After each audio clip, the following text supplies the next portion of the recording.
Welcome to XYPN Radio, where your host Alan Moore brings you into a community of fee-only financial planners who want to profitably and successfully serve Gen X and Gen Y clients. If you're ready to get the knowledge you need from leaders in your field, learn from forward-thinking advisors, and take action on your own goals, XYPN Radio is the show for you. Here's your host. Hello and welcome to this episode of XYPN Radio. I am your host, Alan Moore, and I'm excited to have XYPN member Miguel Gomez, financial planner at Lauterbach Financial Planning, a fee-only firm in El Paso, on the show today. Miguel started his career in marketing, doing market research for a large cereal company. Originally from Mexico, he then moved to the U.S. to work for a firm underneath an IBD as their marketing expert.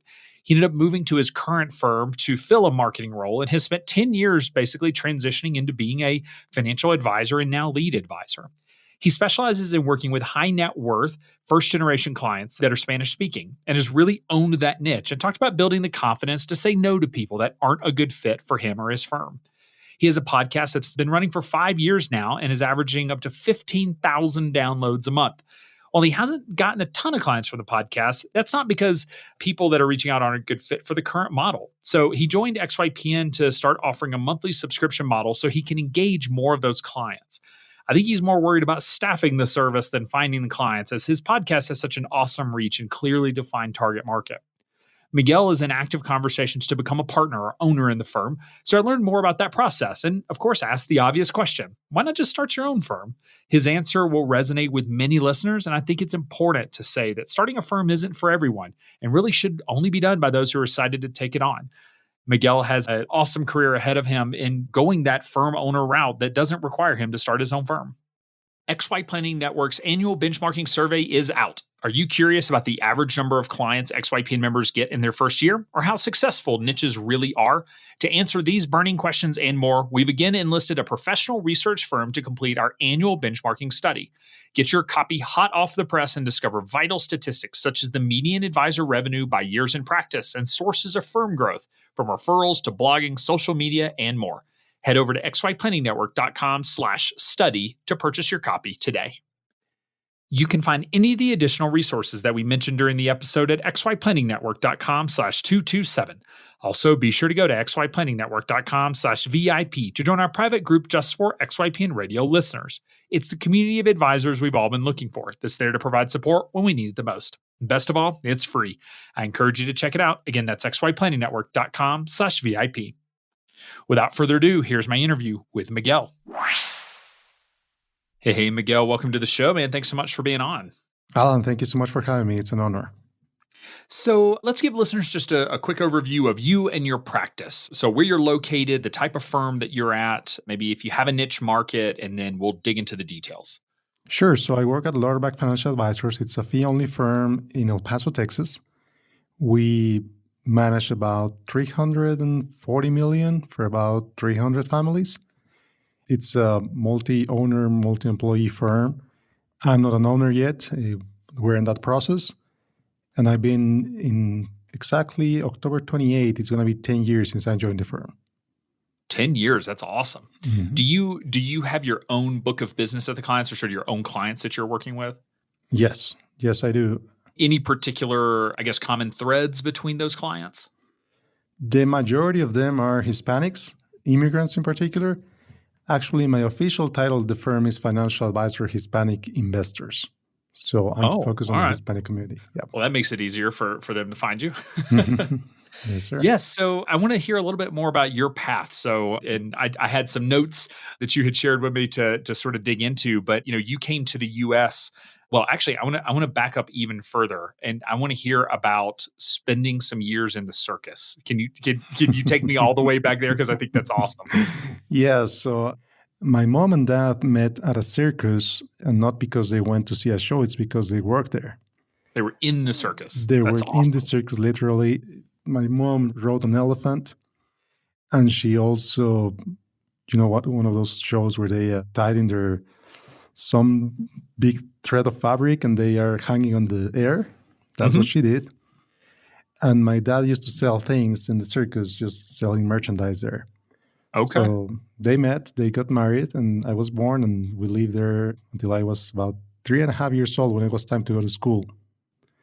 So yeah, it was fun. My And then I go visit my father every once in a while because he continued to work there for a number of years. And one of my dreams when I was little was to be in the Circle of Death, the motorcycle show, when it's big metallic sphere when the rider just goes around and around and around and around. It was my childhood dream, probably Oh, that's for a number awesome. of years. Have you Yes. been able to do anything, like, even if you're not in the circus, but be able to go experience the circle of death, or have we let that dream go?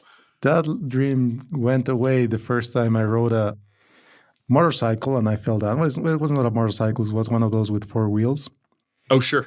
And then I put the speed the acceleration a little too much, and I fell down, and my bike dreams ended there. Fair enough. Oh, gotta love it. So, how old were you when you came to the US then? I was 25 years old. It's 12 years ago. Okay. What brought you to the States? So I got married, and my brother-in-law, which is the husband of my wife's sister, invited me to work with him at a marketing gig. He worked at a broker dealer. He wanted me to do some marketing for him, so I shot with him as an advisor, and then I saw how work was. Eventually, he was starting to invite me to do some advisory work with him, but I didn't like the idea. So I switched to the Lauderback. A couple of years later, I quit his work with him. I moved over to Lauderback. I started also as a marketing gig, marketing, market research, and those kind of things. And then eventually became an advisor. So your entry point into the industry was actually from the marketing side then? Yes. I'll say I have only a couple people who have taken that path because so few firms actually have even a marketing person, much less a marketing department. So how many Mhm. people were in the marketing department at that broker dealer? Well, it was me and at that office, Oh, pretty okay. much. It was a small office, but that was my role, pretty much helping market the company. And then when I moved over to Lauderback, kind of the same thing. Redesign their website for them was one of the first things that I did, and then a few other marketing materials and getting involved with clients, with the community, and so on. And it was an interesting part of the job. So how did you develop an expertise in marketing? Is this something you studied in college or just had a passion for? Yeah, my degree originally was in marketing. I graduated from college in 2004, and obviously, marketing has the ways to market a company have changed dramatically since then. But yeah, my degree is in marketing. My first job was at a market research company, and that was based in Italy. So that's another discussion for another day. But then after that, I joined Cal Company, the cereal maker, where I was in the market research team. So I knew a thing or two about running statistics and designing surveys and those kind of things. So did you actually live in Italy as well? No, no, no. Okay, I about to say that talk about some moving around. So you come to the US, you work at this IBD in the marketing department, you move over to the firm you're at today, Mhm. and it sounds like you came in to do marketing. They didn't hire you to be a financial advisor at that point? Yes. Again, so rare. Any idea what drove the decision to hire a marketing person? Because even the firm the size of yours, very, very few of them actually have a part-time marketing person, much less full-time. So any idea what Mhm. sort of drove the decision to actually bring in marketing at that point? I think it was a fit for the company. I think they liked me and I liked them, and it was how do we make this work? So that was the decision. Okay. So a little bit of create the position for the right person. Yeah, and the position evolved over time, getting more involved with clients, and I still do a little bit of marketing for the firm, but mostly now it's client focused. So did you know you wanted to be an advisor when you were coming on board either with either the last firm or this firm? I had an interest of helping people with their money. Not really. Yeah, fair enough. I mean, you knew marketing, you were gonna be a marketer, that's how that works. Yes, and it came with time, working more with clients, talking more with them, and seeing their needs and how they're being served in the EBD world and the kinds of things that happen over there. Kind of make me think, well, maybe there's another different way of doing things. So, talk to me about the sort of your introduction to financial planning because I mean, you I'm sure saw it because you were there as a marketer, but you don't generally bring the head of marketing into client meetings. So, sort of, what was your transition from marketer to financial advisor inside of the firm? Well, it was the interest of being more involved with clients, kind of part of market research. Kind of, well, I'm going to understand what we do for the firm, for clients, so that we can position the firm better. So that was kind of the initial motivation to talk with clients and or work with them and being more involved with them and so on. And then it just grew from there. At what point did you decide that you actually wanted to be an advisor and move over into being an advisor full time? It was a mutual decision with the company. It was interesting the evolution that that position had over time, and more involvement with clients and shadowing in client meetings and just being there, not saying anything, just taking notes and watching and so on. And then it started to be a more active thing with the firm and starting to propose things and look at different initiatives and so on until it just evolved, really. So, you got your CFP when then? 2014. How was that studying for the CFP with a full-time job while transitioning into taking on more responsibilities as an advisor? It was very interesting. The firm was very supportive and still is very supportive about what I want to do. And so they provided a lot of opportunity for me to train, to go over the trainings, the classes, the exams, and all of that. So I'm always very thankful to them for that flexibility and that openness in letting me evolve with my position. So, I guess talk to me a little bit about that evolution. So, you were a marketer, you start getting into financial planning, you're sitting in some of those meetings. Now you're a lead advisor. So, did you shadow other advisors? Did they just sort of throw you in and say, "Good luck, figure it out"? Sort of what was that transition process to being able to take on that lead advisor role? Oh man, it was a very meticulous process in that well, how do we let this guy with limited experience start to work with clients? So it really started with shadowing in client meetings, learning about how it is, how it works, how the firm operates and the firm's philosophy and all of that, into starting work with clients in a joint basis, and then starting to get my own individual clients, and then until now, I'm pretty much a lot of times I'm just working on my own and bringing help when needed. And it sounds like at this point that you actually are doing business development. I mean, you're really, bringing in clients for the firm now. Yes, that's part of my duties. Yes. So I would actually say that's one of the biggest transitions. There are a few inflection points in our careers. And I think as an advisor, when you have to start managing people, probably when you actually have to start running the business, and when you actually are responsible for business development. Like those are, there may be more, but those are three really big inflection points. So, Yes. how did you, I guess, did you just like naturally fall into this market and like all of a sudden clients started showing up, or was there an active discussion of, okay, now it's time for you to start doing business development and let's figure that strategy out? It's part of the gradual transition. So at first, and I still don't have any goals in terms of how many clients I need to bring for the firm. We don't have any sales targets in any way. It is expected for me to bring clients, for example, but we don't have okay, you need to bring 10 million. No, we don't have any of that. And I think it comes with part of the recognition that this is an ongoing thing, and we're here both for the long run. Is your compensation tied to business development or the number of clients that you're working with or anything like that? No, not at Okay. this So point. it really is separated.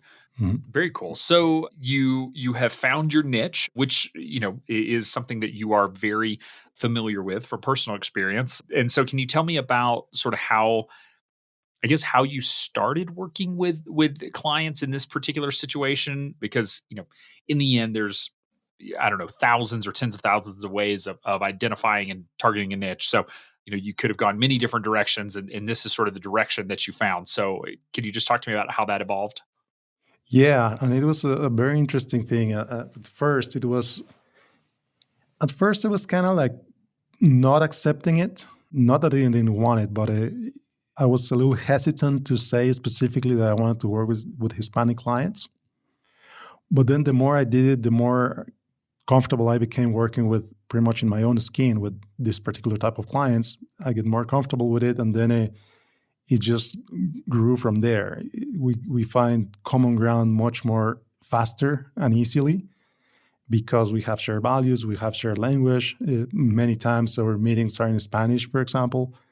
The emails that I send them are in Spanish. The communication that we have tend to be more in Spanish, even though they're fully bilingual and they are highly educated people. They tend to be very highly educated people, high net worth individuals that have created wealth in the US.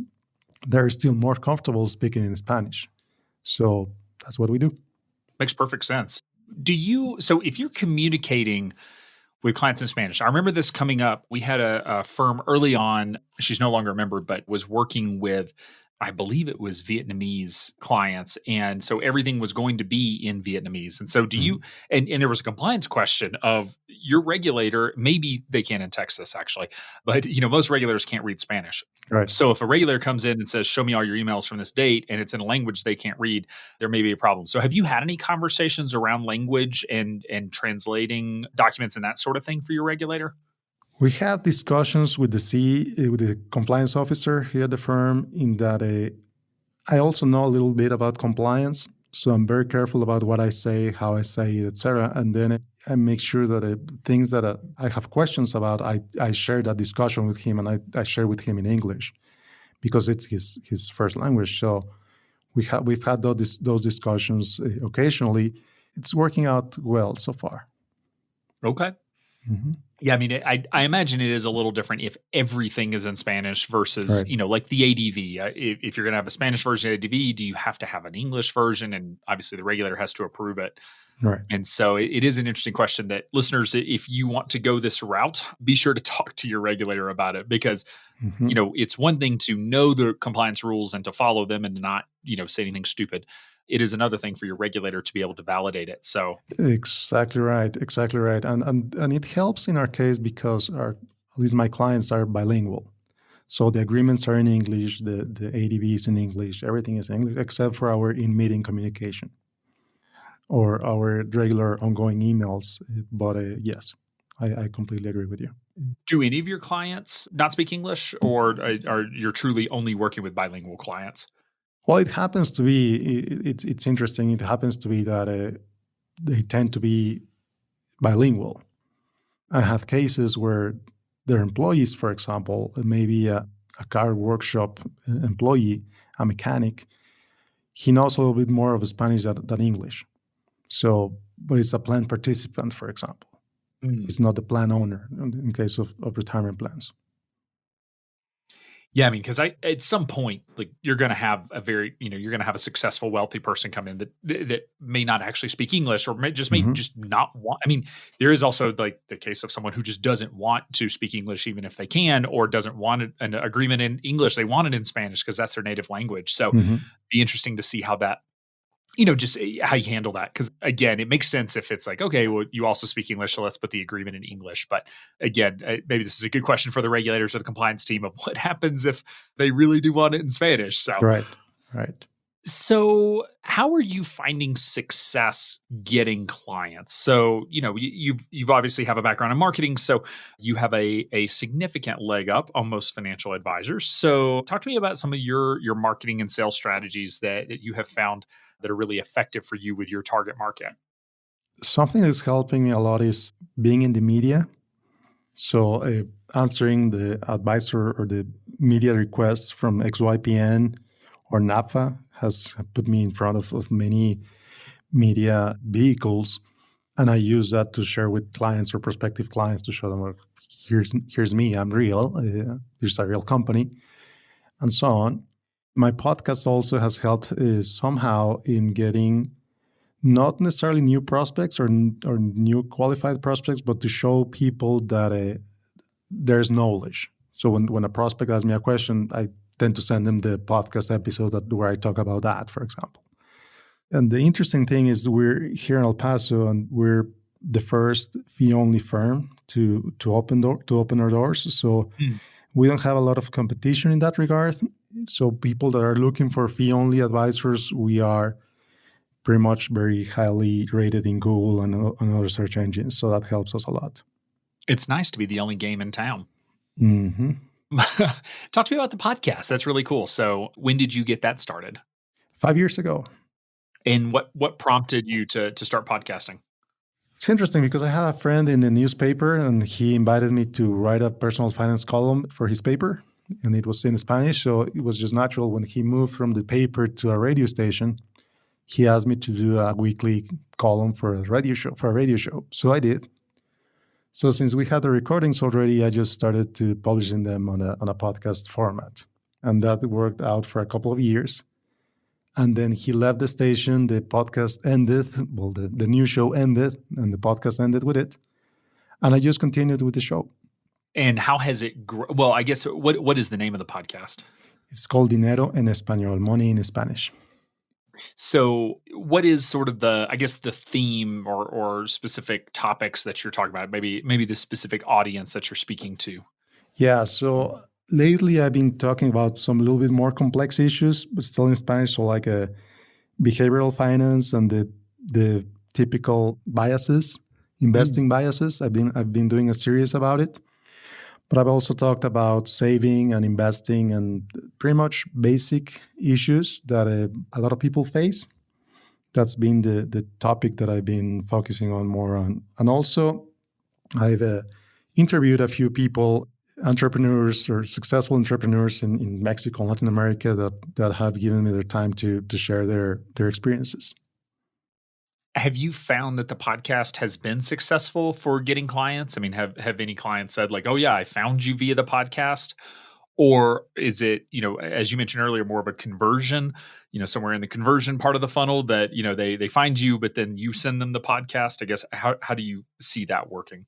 Yeah, so since the firm pretty much right now it's 100% AUM, I can know exactly I have one client exactly as a result of the podcast, one AUM client.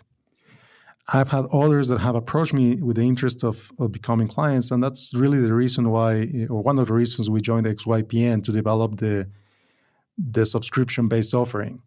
So we're working on developing it and market it more and more so that we get more subscription-based clients, or subscription-based in air quotes. So you said one client? Or yes. did I? Okay, so you've got one AUM client, but you have had a lot of other. And that makes sense because in the end, if you're getting quite a few podcast downloads, statistically, a big chunk of them are going to be either lower income or just not yet having $1 million in the bank. And so, having an offering for them. I do hear that from other successful podcast hosts that they get a significantly more calls than they could ever possibly handle. But many times from clients that just aren't ideal clients, either from a asset level or just overall, like, just it's not their ideal client that's reaching out and they want to stay focused. Right. So in this case, we're developing the subscription base so we're able to service that population as well that we believe there's a lot of demand for. And Okay. XYPN has shown that there's a lot of demand for. Awesome. I want to talk more about that. What are you doing? Like, is the podcast something that you'll continue to do? Is that something that you feel like has an end date on it, or do you feel like it's been successful enough that it's a good use of your time to continue doing it? Well, it took me a year to get to 1,000 downloads. And at first, not even my mom could listen because she didn't have a smartphone. Yeah, so it's grown significantly since then. I'm satisfied with the number of downloads. I'm sure I'm just a drop in the bucket of other podcasts, but I'm happy where it is and I'm happy to see it grow month after month. So I'm planning to continue to do it. Yeah, I remember, I think it was Pat Flynn who does Smart Passive Income. So a big podcast out of San Diego. But I remember him saying, he launched a second podcast and it was something about food trucks. And he was like so bummed that he was getting like 400 downloads an episode because he's used to getting, hundreds of thousands or millions. And it finally, and I remember him saying it finally occurred to him that if someone had said, "Hey, Pat, you want to come speak to a room of 400 people who are interested in this topic about food trucks? Do you want to come do a presentation?" He would have been stoked. He would have been so excited to go speak at a conference with 400 people. But why wasn't he excited to speak at speak into a podcast with 400 listeners? And so often the podcast numbers get skewed because we think like, oh yeah, drop in the bucket. Like there's people out there with millions of listeners, but it's also like, yeah, if you get 1,000 people, Hmm. I mean, the biggest audience I've ever spoken at, I think, was actually at XYPN Live this year. We had about 800 people in the room, and that was kind of nerve wracking a little bit. Like 800 is a lot of people, and I have to Right. not think about how many people are going to listen to this podcast. Otherwise, it is a little nerve wracking. So, Right. where are you at from a downloads perspective now? You said it took 12 months to get your first 1,000. Yeah, I'm getting probably getting around 15,000 a month. Wow. Hmm.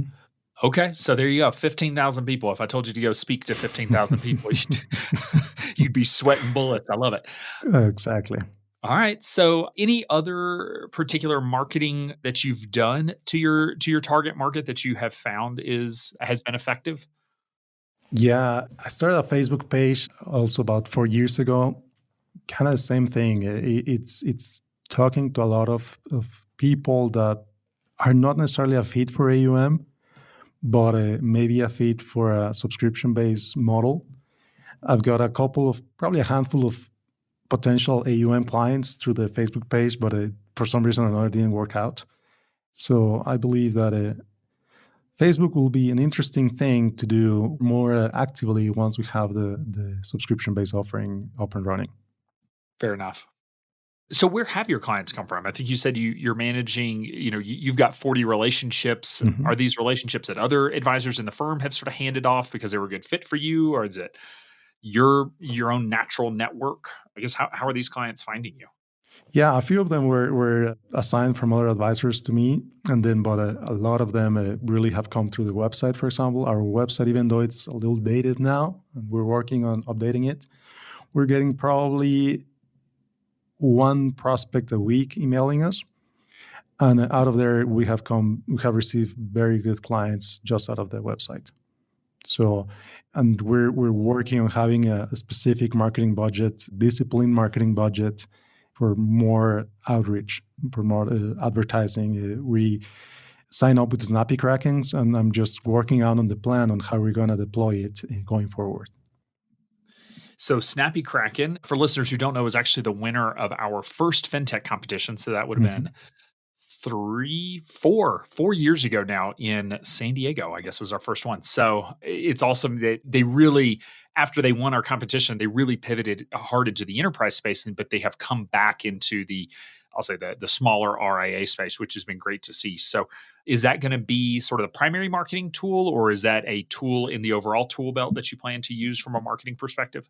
Yeah, so it's one of them. We're planning to do also more client events. We had a big client event this year, a client and prospect event this year centered around cybersecurity, and I think it was very successful. We're planning on doing more events next year and the coming years as well. Snappy Kraken, Facebook advertising, and continue to do media interviews and media requests. So we'll see how that works out. Okay. So yeah, a few different things. And I feel like I've always assumed it would be frustrating to be a marketing expert in this space because we do almost no marketing. So I don't know if you can share this, but like what percentage of gross revenue is going to be going towards marketing with this new program? That's part of the discussion. We haven't closed on the number yet. I hope it to be, I don't know, at least 2 or even 3% will be a huge win. Sure. But yeah, we're still closing on that number.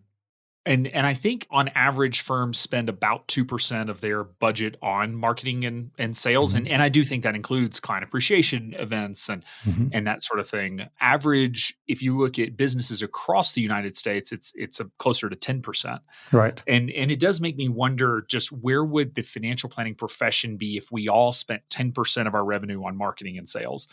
Exactly. And yes, we'd still, yes, we're going to create a lot of noise. We're going to be competing with each other, but just how Mhm. many more clients we could serve and how much faster we could grow. But that ties back to the growth goals of the company. And so how Mhm. is the firm thinking about, if one of two things is going to happen with the marketing, it's either going to work or it's not. And Right. if it doesn't work, you're going to be in the same position you are today. But if it does work, are you really prepared for the potential growth? And I guess how is the firm thinking about that and whether or not growth actually matches the goals of the company? Yes, and that's a great question. One of the things we do almost religiously every year is participating in benchmarking surveys particularly the one that DFA conducts. So that's been very useful in determining how we are relative to other advisors, but also how prepared we are in respect to potential growth. So we feel that we are prepared to receive a good number of clients in that regard, staffing wise and timing wise and all of that. And then it's just a matter of we'll see how good it works and how well prepared we are to deal with that influx. How many advisors are at the firm now? 6. Okay. So, do you have a pipeline that you can tap into? Are there local CFP programs or people that you feel like would be really great advisors? Because it does take time, right? You can't just like, oh, there's 30 clients. Guess we need an advisor. Go get one and give them 30 clients. Like, there's so much training, there's so much leeway, but you don't want to hire, you don't want to overhire, but you also don't want to underhire. It is sort of this delicate balance. So, how are you thinking about hiring pipeline? Yes, so that's a discussion for another of the partners. But one of the things is we're also in discussions about transitioning a couple of the advisors. So how is that going to work out, or how many years, et cetera? So it's we're at an interesting stage at the firm. Yeah, someone at our company here at XY recently said, on one hand, the company feels like a rocket ship, and on the other hand, it feels like we're on a rowboat trying to cross the Pacific Ocean. Because there are some things that feel like they're moving so fast, and other things you just recognize move so slow. And transitioning an advisor, there's the financial component, but then there's the relationship management component. And it's not like you're sitting around bored, and like, oh, I'll take 100 client relationships. But again, you can't just go find someone. There aren't just people wandering around with 10 or 15 years of experience ready to be a lead advisor, just like looking for work. Right. Those are really hard advisors to find. So yeah, it sounds like you got a lot on your plate from a personnel standpoint and just trying to figure out how that's going to work. That sounds about right. Yes, sir. In the end, we're in a people business. And if you're going to grow the business beyond yourself and move out of solopreneur world and move into either boutique or enterprise, we talk a lot about systems and process and that sort of thing. But in the end, it's just like, can you find the right people and empower them? Because if you can't find the right people, you can't grow, so. So I am curious from a marketing standpoint. Can you share a little bit more about sort of how you, whether it be with Snappy Kraken or other, how you're planning on leveraging and some of those tools and who you're going to be speaking to? Is this primarily for your niche, and are there other niches in the firm that advisors have that you'll be able to manage some marketing for? Right. So the interesting thing about the Snappy Kraken is that it has campaigns for different types of populations. And those can align with the different types of clients that we want to focus on. So there's an advisor, for example, that wants to focus on working with women. There's another one that's working towards young doctors, for example, and another one that's working more towards retirement plans. So we're trying to do different things for different audiences. It's also it's going to be an interesting discussion on how we allocate the budget for each and on how do we do it. But we're in that process. Okay. Another thing that I'm curious to learn more about is, many of the people that we have on the podcast are, ultimately started the firm. But there are many more folks out there that are in your position that are advisor employees that are salaried, that are trying to do more of what we like to call the entrepreneurship model, which is, you get to be an entrepreneur and get a salary, which, as someone who has been an entrepreneur most of my career, I will say that salary is really nice. And I would have really liked to have had it at times. So I guess starting off, you've been there 10 years. You have done business development. You've done the hard stuff. Honestly, like if give me one skill to predict the success as a business owner, and it's especially as a financial advisor, it's sales. If you can get clients, you can figure out the rest. Great financial planners who can't get clients are great financial planners with no clients. And so you've done the hard part. You could easily go start your own firm. That is absolutely something that you could do. So how do you think about that from a career perspective on, do you enjoy being part of the larger firm, versus being solo? I guess, how do you think about from your own career perspective and what you want? That's something that I thought a lot about. And at the end, it comes down to loving your work and the work and the people you work with. So I really enjoy working with my clients. I have a client that asked me if I was planning to leave at some point, flat out in front of the firm's president. I told her, no, I'm not planning to leave. I'm planning to stay here for another 10, 20 years. because of the flexibility that the firm allows me to, the openness that they have in discussing things and allowing me to experiment things and doing it internally, making mistakes, making things right, etc., and growing with the firm, I think that gives me some level of loyalty towards the firm, but also the desire of keep growing with them and helping the firm grow. So at this point, I'm not looking into creating my own firm. I'm very happy with them. I think they're very happy with me. So no, I don't think there's an interest at this point. I think you hit on a really good point that is largely undiscussed in our industry. We talk a lot about how to find next generation talent. Why can't we find young talent?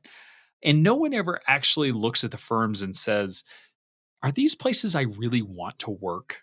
Like, Mhm. is this a business I actually want to work at with a manager I want to work for? And you bring up a great point that many of the advisors in XY Planning Network would, had they been in your shoes, would have stayed at the firm. But they were faced with either, the ultimately the failed succession plan of they kept saying, hey, you're going to become an owner, and they never did. And you're in a great position because you know that they're transitioning because there are other owners. Mhm. So you know they're going to do that. But in the end, like many financial planning firms just aren't good places to work. They don't trust their people. They don't give them autonomy. They're not good managers. I mean, when was the last time we had how to be a good manager content at a conference? I don't think I've Right. ever seen that. I see how to make a career path. And so I think the it's a bit of a rant. I could do a whole series of episodes on this, but I do think it's important for listeners to know, particularly advisor owners, to think about like, are you a good manager? Can you become a great manager? Because you're not born a great manager or not, but in being able to develop a business that people actually want to work for and aren't just itching to leave to go start their own business. Right. Right. And another thing that I've seen a lot with my generation is that a lot of people feel that if they don't switch jobs after 2 or 3 years, they're failing. And I don't think that's the case. If you're in the right place, even if you don't feel you're in the right place, you can always do things or propose things to make it even better. So if you don't like your job, either you change your job or you change your attitude towards your job. So many times it goes back to the entrepreneurship thing of offering things and proposing things and trying out things. And if the company say yes, we'll try it. But if you don't propose them, you'll never know, and you'll start to grow resentment. You start to grow things that are not positive neither to you nor to your employer. So at least that's what I've experienced. Being able to, first of all, having someone to talk with about ideas or about things that you like to try out. And second, not just letting those things grow in your head, but just expressing it to someone. And if that someone is your boss, even better. Yeah, great advice that, they say people don't quit jobs, they don't quit companies, they quit managers. Mhm. And in a small firm, you may have someone as your boss who is a great financial advisor, sort of got thrust into management because they grew a business, they ended up hiring people, and being a people manager was never their passion. That wasn't something that they want to do. Some people just want to be a people manager. They don't care the industry. Others just want to be great financial advisors. And so yeah, being able to have those tough conversations, being able to say, "Hey, you said this in a meeting and that was offensive," or that hurt my feelings for you to to refer to me as a junior planner in front of a client. I don't know whatever it is that's happening, or I don't feel like you're taking that you're not listening whenever I'm giving ideas and spending a lot of time on these proposals or whatever it is. But and it's hard. It feels risky to have those conversations with your boss because you're like, gosh, are they going to fire me? Are they not? But I'd much rather have those conversations and get fired, which I did, than stay silent, just be resentful and miserable. Don't be the 75 or 80% of Americans that would switch jobs tomorrow if a decent offer came along. Right. So you did mention that you've had some conversations around ownership. Is there a clear path for ownership that the firm has established? Or are you still working through that? Yes, we're working through that. So it's another advice around myself. We know that we're next. You know what I mean? And we know that we're working on that process towards becoming the next partners. So it's already part of the expectation. We know it. We've talked about it numerous times. I know that the other partners are talking about it. They have a weekly meeting where they talk about this type of things. So we know that process. It's not very clear about it. I don't know what's going to happen, for example, in December 12th of 2020 at 12 p.m. No, but I know that it's coming. So Okay. that clarity or that expectation is set, and it's being communicated to me very clearly. Yeah, and it's something you're having ongoing conversations about. I really Hmm. see the fails come from, you get promised on day one, and then the boss never ever wants to talk about it again, and you just Right. can't have the conversation. So the fact that you're having those conversations, just sort of curious what that looks like in the firm. How many of the advisors are partners now, or how many owners are there? Right. So the accounting firm, Lauterbach Financial Advisors, is co-owned by partners of Lauterbach Berkshire and Company, which is the largest accounting firm here in El Paso. So the two founding partners came out of Lauterbach Berkshire to start Lauterbach Financial Advisors. So joined forces with a few of the owners of the accounting firm. So in total, it's 10 owners. Some of them are voting, some of them are not voting, etc. So it's an interesting thing. It's not just the two founders that are owners. There are other partners involved as well. So all of them need to be convinced about moving the next step and moving the next step and so on. So it's an interesting arrangement.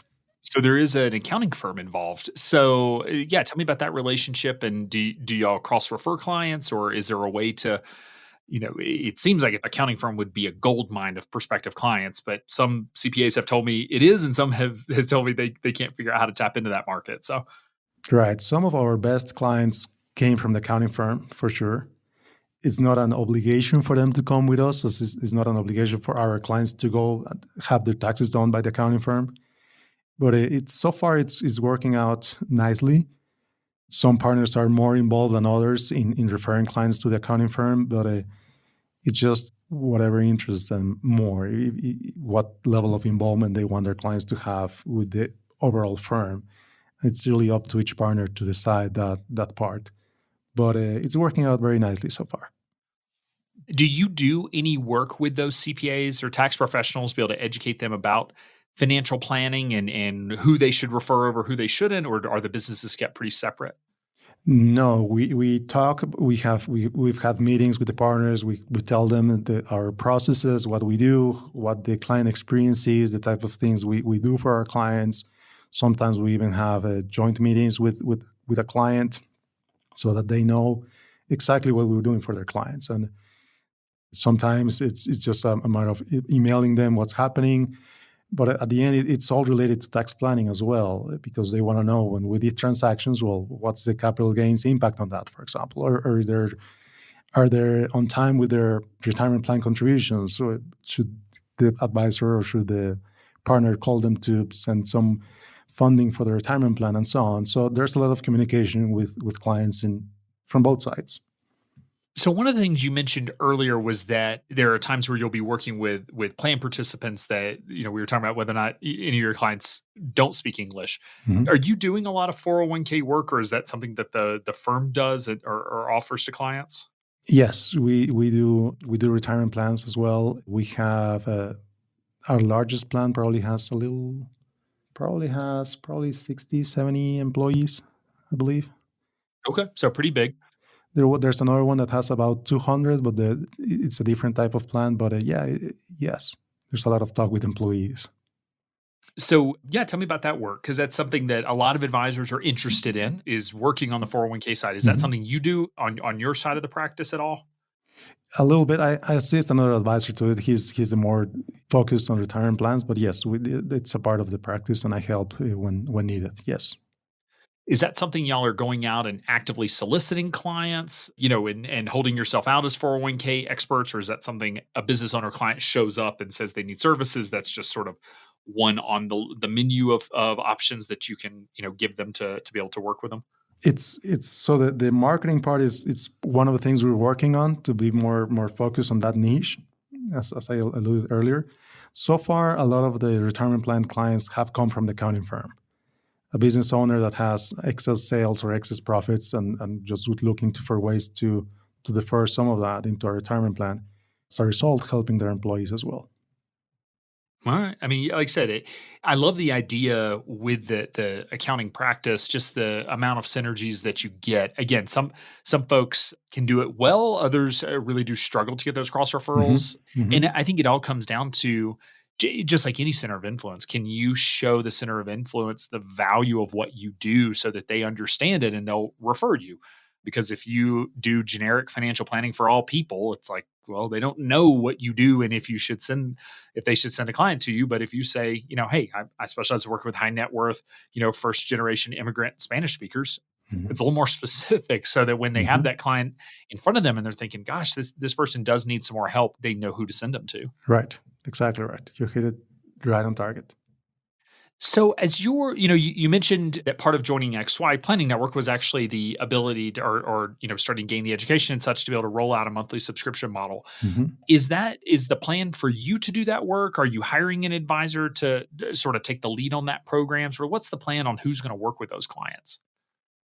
I'm taking the lead on that project so far. Yes.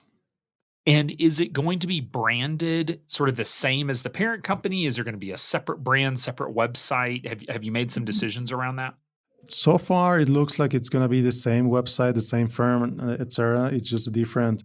Pretty much, if you don't have the A to AUM, they'll be directed to the subscription-based model. Okay. So same brand, but basically a secondary service, if you will. Mm-hmm. Mm-hmm. Yep. Yeah, we used to call it firm in a firm. I've started calling it peer-to-peer financial planning because I think that's a little more descriptive, but it makes people think of peer-to-peer lending, which is Mm-hmm. not what you're doing. But it really is this. In the end, it's an entrepreneurship model. You're Mm-hmm. building a new service on a new business offering Right. inside the firm, whether it's the same brand or not. Right.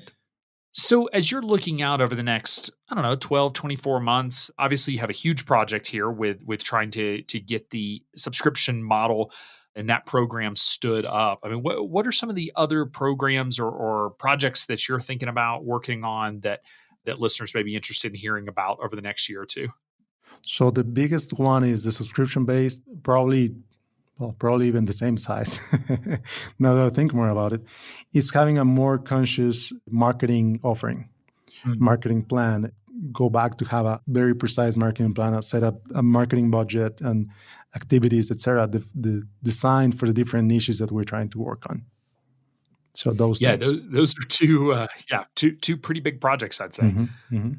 When you look back over your career, you've had a pretty interesting and varied career and done a lot of different things, and really came from a different part of this industry, or came from outside the industry, I should say. If you look back over your career, what would you say maybe was your biggest success? Maybe something that listeners could hear and maybe learn from and replicate. The biggest success to me started to come once I was comfortable in my own skin. Once I planted the flag of, okay, I'm going to talk with Hispanic people, with the Mexican nationals, with the immigrants. When I decided to do that, things just started to be much easier because I didn't have to. Before, I didn't know who to talk with. I didn't know who my ideal client was. And when I looked into, have these internal conversations, the people that I serve the best are the people that are most similar to me. I should start working on that. Things just became much easier. So that I think that was the biggest win for me.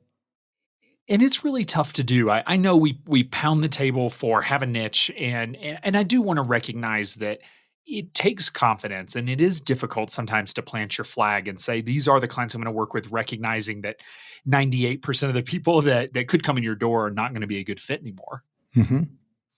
So I guess how have you navigated that? I mean, what did it take for you to finally be able to say, okay, like this is my client base, this is who I'm going to work with, and I'm gonna go all in from a marketing perspective. The first time that I said no to a prospect, that was very difficult Yep. because all of a sudden it was not the prospect telling me no, it was me telling no to the prospect. So it made me feel at first a little bit guilty, but then it made me feel so good. It just felt so great that I say that person, no, we're not a good fit. So I don't know, that really made a big difference. Yeah, I wonder if all advisors feel this way, but I definitely remember the first time I told a prospect no. And it wasn't that they were a bad person. It just, what they Hmm. were looking for wasn't a good fit. I could have done Exactly. it and I just didn't want to. Exactly. It's one thing if someone's being a jerk to you and you're like, no, this isn't going to be a good fit. But it's like, yeah, you're a good person. You have very complex needs. And I'm not interested in doing this work. Like it really is an empowering moment, I think, in our Hmm. career, and a heck of a lot better than having to let that client go later on because you took them on and shouldn't have. Right. Better to say no up front.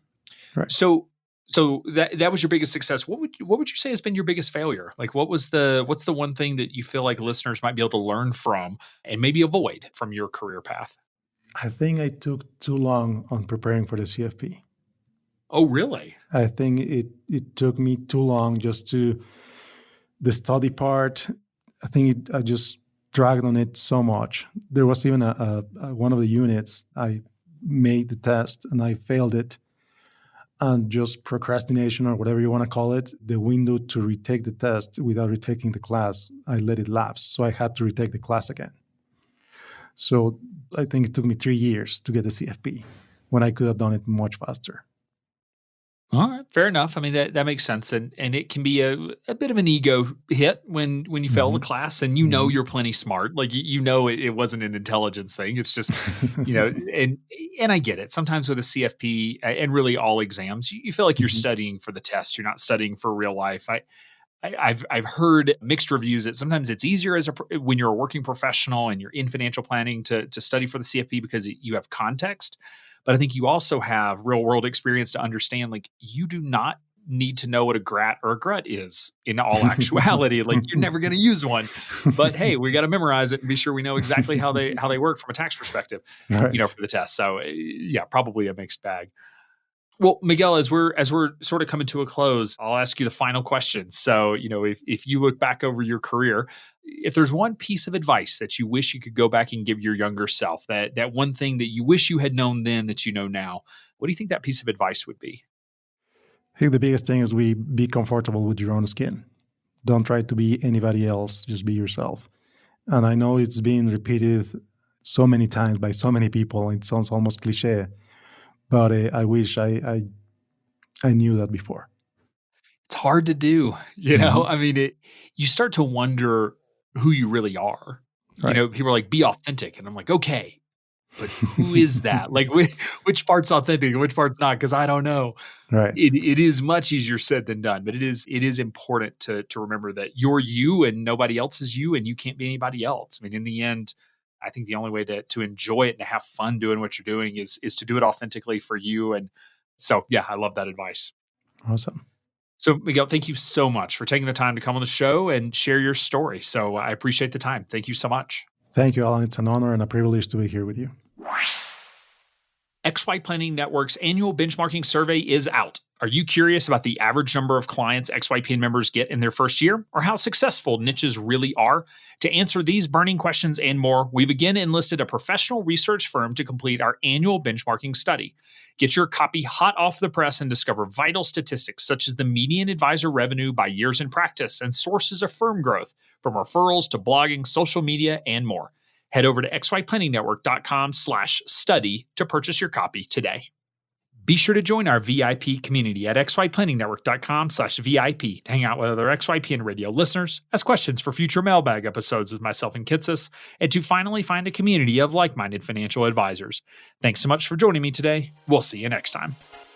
You're not alone, and you're not crazy. It's scary starting, building, and growing your own financial planning firm. And that's why we put together a free private community just for you, the Cutting Edge Financial Planner. Go to xyplanningnetwork.com/VIP or text XYPN Radio to 33344 and join a network of thousands ready to change the lives of Gen X and Gen Y clients.